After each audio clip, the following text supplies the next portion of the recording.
Bonjour Vincent. Bonjour Jean-Luc. Je suis vraiment ravi que vous soyez avec nous aujourd'hui. Plaisir partagé. Merci beaucoup. En une phrase, comment décririez-vous votre métier ? Allianz a comme rôle de contribuer opérationnellement à la réussite de la transformation des modèles des acteurs de l'assurance. Et pour ça, on met à la disposition de nos clients expertise et expérience. Alors on va parler des carrières, bien sûr. Les carrières ne sont plus linéaires aujourd'hui. Comment Allianz définit cette notion plutôt que de carrière, de trajectoire professionnelle? C'est exactement ça. C'est-à-dire qu'en fait, on ne va pas parler de carrière parce qu'on ne parle plus de carrière. C'est terminé. La grande carrière où on rentre notamment dans l'assurance, où on rentrait commis dans une compagnie et on en sortait commis plus ou plus. C'est fini, c'est terminé. C'est une bonne chose. Aujourd'hui, on parle de trajectoire, on parle d'étapes, on parle de phases, on parle de différents métiers, de différentes missions. Aujourd'hui, la trajectoire professionnelle, elle est diverse. Elle est diverse et variée. On peut passer d'une carrière en CDI, par exemple, enfin d'un bout de carrière, pardon, d'un bout de trajectoire en CDI à un poste en consulting, sans problème. Oui, alors je crois que la nature du poste a de moins en moins de sens aujourd'hui, ou en tout cas de moins en moins d'importance dans la reconnaissance qu'on peut en avoir. Aujourd'hui, exercer en tant que salarié, exercer en tant que prestataire dans le conseil, exercer en tant qu'indépendant sont des choses qui sont de plus en plus admises.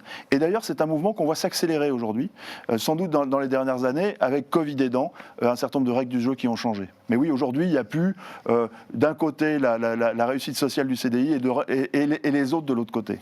Et ces trajectoires, entre guillemets, non linéaires, comme vous dites, sont-elles une opportunité, finalement, pour les entreprises que vous conseillez ? Alors, à mon sens, oui, mais c'est avant tout une opportunité aussi pour celui qui la vit.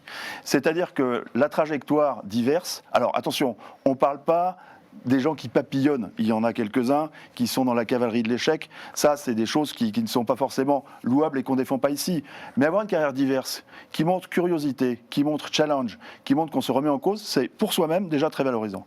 Et pour une entreprise, c'est la certitude d'avoir quelqu'un qui est adaptable, d'avoir quelqu'un qui a du recul, mais aussi nourri d'expérience, quelqu'un qui a de la candeur, mais avec aussi du métier. Bref, c'est une approche en fait de valeur pour l'entreprise extrêmement forte. Être salarié, on le disait tout à l'heure, devenir indépendant, parfois revenir en entreprise. Pourquoi ce mouvement est devenu aujourd'hui naturel dans les trajectoires professionnelles Parce que les trajectoires, elles ressemblent à la vie dans laquelle on est. Tout simplement. C'est que notre monde aujourd'hui bouge dans tous les sens, sous toutes les formes. Je ne vois pas pourquoi ça ne serait pas la même chose sur nos trajectoires professionnelles. Alors on le dit surtout beaucoup pour les jeunes. On parle des générations qui passent plus facilement d'un état à un autre, d'un job à un autre. Mais en fait, c'est vrai pour tout le monde. Et cette évolution nécessaire, elle n'est pas juste réservée à un segment d'âge. Et donc l'indépendance, ce n'est pas une rupture en fait, c'est une forme de continuité, non ? L'indépendance, c'est un moment. C'est un moment. L'indépendance, c'est un moment. Et qu'on choisit ou qu'on subit parfois. Mais en tout cas, c'est un moment qu'il faut toujours appréhender avec volonté et souvent avec enthousiasme. L'indépendance, ça peut être à un moment donné d'une carrière, ça peut être à la fin. Il n'y a pas de sujet. L'indépendance, c'est un état qu'on aura probablement tous à un moment donné dans notre carrière. Et donc ces séquences, en fait, oui. Ces trajectoires, c'est gagnant pour l'entreprise aussi. Ah bah oui, forcément. Parce que ces moments d'entrée et sortie qui nous nourrissent, nous, individuellement, nous rendent meilleurs pour ce que l'entreprise attend de nous, quelle que soit la façon dont on la sert. De l'intérieur, ou en prestation de service, ou en indep, plus généralement. On va se focuser, Vincent Lelong, sur les 10 dernières années de carrière, disons, même si c'est pas le mot qu'on a choisi aujourd'hui, on a parlé plutôt de trajectoire, mais en fait, les 10 dernières années, on va travailler, tout simplement. Elles sont souvent vécues, vous allez nous dire ce que vous en pensez, comme un moment déceptif, des deux côtés peut-être. Comment analysez-vous cela, cette période-là des 10 dernières années ? Moi, c'est un message que j'adresse aux jeunes. On a toujours l'impression, quand on va démarrer sa carrière, ou en tout cas, parfois, moi je l'ai eu, qu'on imagine, on idéalise sa fin de carrière sur un moment où on est à la quintessence du savoir, à la reconnaissance sociale, à la reconnaissance de nos collaborateurs et de nos pairs. En fait, c'est pas vrai. C'est que sur la fin de notre carrière, au bout d'un moment, on n'a qu'une envie, c'est de prendre notre place et qu'on aille ailleurs. Ce qui est un peu logique. Ça veut dire que vis-à-vis de l'entreprise, certaines entreprises font des efforts sur la transmission, sur les fins de carrière, mais c'est quand même pas toujours facile à faire. Et puis surtout, moi, ce que j'ai tendance à dire, c'est que la personne elle-même, celle qui est sur sa fin de carrière, il ne faut pas qu'elle s'attende à ce que ça se passe tout seul si elle ne fait rien. Une fin de carrière, ça s'envisage, ça s'anticipe et ça se pilote. Et pour les entreprises, c'est une perte de savoir de ne pas favoriser en fait le développement des personnes qui sont sur ces 10 dernières années? Alors oui, après je pense que l'exercice il n'est pas facile pour une entreprise. Vous le disiez. Alors certains le font plus ou moins bien avec à la fois une bonne anticipation, des transmissions, mais qu'on le veuille ou non, à un certain moment, on est rattrapé par la pression des doublements de postes, on est rattrapé par la pression de ceux qui veulent progresser, ce qui est complètement légitime. Donc c'est un exercice qui est sacrément difficile. Au-delà de la transmission, comment l'expérience permet-elle de continuer à agir, de contribuer et soutenir opérationnellement les équipes avec plus de liberté? Alors ça, c'est un point super important et qu'on regarde de près chez Aliane, parce que souvent on a tendance à dire, bon, expérience, c'est transmission. Expérience, c'est mentoring. Ouais, mais c'est pas que ça. Mais non, pas que, surtout pas. Expérience, c'est coaction. Et la coaction de quelqu'un d'expérimenté, a fortiori externe à l'entreprise, c'est un peu un petit quart d'heure de publicité, mais finalement, ce moment-là et ces profils-là, ils ont une force terrible d'être capables de coagir de façon libre pour transmettre le meilleur et surtout agir avec de façon la meilleure possible. Si vous aviez un message, Vincent Lelong, à adresser aux entreprises du secteur de l'assurance sur comment mieux utiliser leurs compétences internes d'aujourd'hui, qu'est-ce que vous leur diriez ? Alors ça, c'est un truc qui est super important. Bien sûr, les entreprises ont besoin d'expertise et de connaissances de ce qui se passe ailleurs, dans d'autres secteurs, etc. Bien sûr, les entreprises ont besoin de méthodes et de choses comme ça, notamment pour piloter leur transformation. Donc bien sûr, les entreprises ont besoin de conseils externes. Mais ce qu'on voit aujourd'hui, c'est que de plus en plus, le conseil externe, il bypasse les compétences internes et plutôt que de les faire grandir, il les exclut.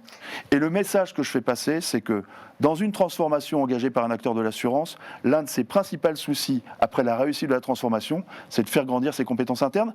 Elles existent vraiment. Il ne faut pas bypasser les talents expérimentés. C'est ça. C'est ça un des messages clés que vous Il ne faut pas bypasser les talents tout court d'ailleurs. Les talents tout court. C'est-à-dire que le sujet, ce n'est pas forcément un sujet d'expérience, mais c'est un sujet de confiance. Et puis, si jamais, c'est un sujet de confiance et de management. C'est-à-dire qu'on voit de temps en temps, bon, machin, il n'est pas très bon, je vais mettre quelqu'un d'autre. Mais s'il n'est pas très bon, il faut le changer. C'est-à-dire que le sujet, c'est pas de bypasser parce qu'on a des doutes sur la personne, c'est avoir confiance en la personne et ou avoir confiance en soi dans la capacité à manager. Au fond, qu'est-ce qui compte aujourd'hui le plus dans une trajectoire professionnelle pour l'entreprise, comme pour le talent? Qu'est-ce qui compte le plus? Tout compte. Tout compte? En fait, tout compte. C'est-à-dire, tout compte. Il n'y a pas de question le statut ne compte plus. Enfin, je ne fais pas d'opposition forcément. Le statut, c'est un moment. Le statut, c'est un moment de carrière. Alors, on a tout à fait le droit de le rechercher. Moi, je trouve ça très légitime d'aller rechercher une progression de reconnaissance statutaire au sein de l'entreprise ou de la société. Ça a un vrai sens. Mais il faut savoir que ça n'a qu'un moment. Et que ce qui est important à un moment l'est beaucoup moins à d'autres. Et que si on reste accroché à cette notion de statut et de progression permanente, on perd énormément de sel, notamment sur les fins de carrière. Donc qu'est-ce qui compte? Tout. C'est la diversité, c'est le statut à un moment, c'est les réussites, c'est les échecs, c'est l'ensemble qui va faire qu'une expérience, elle a une vraie valeur pour l'entreprise. La valeur pour l'entreprise, et ce n'est pas forcément la ligne sur le CV? Non. C'est la valeur pour l'entreprise. Ah, tout à fait d'accord. La valeur dégagée pour l'entreprise. Absolument.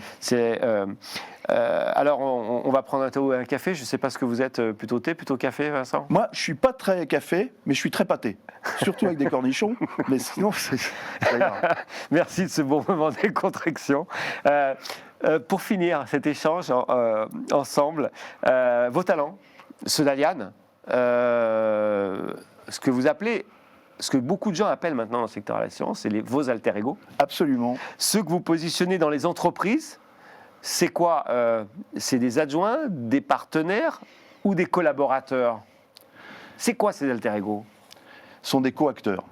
Sont des co-acteurs, et puis on connaît la définition de sympathie. Sympathie, ça veut dire souffrir avec. Ce sont des co-acteurs sympathiques. C'est-à-dire c'est des gens qui se positionnent aux côtés du management, aux côtés de ceux qui transforment dans l'entreprise, pour contribuer en y mettant d'eux-mêmes, de façon opérationnelle et de façon transmissive, d'une certaine façon, à la réussite de la transformation. C'est une belle formule. Merci Vincent Lelong. Merci Jean-Luc. À bientôt.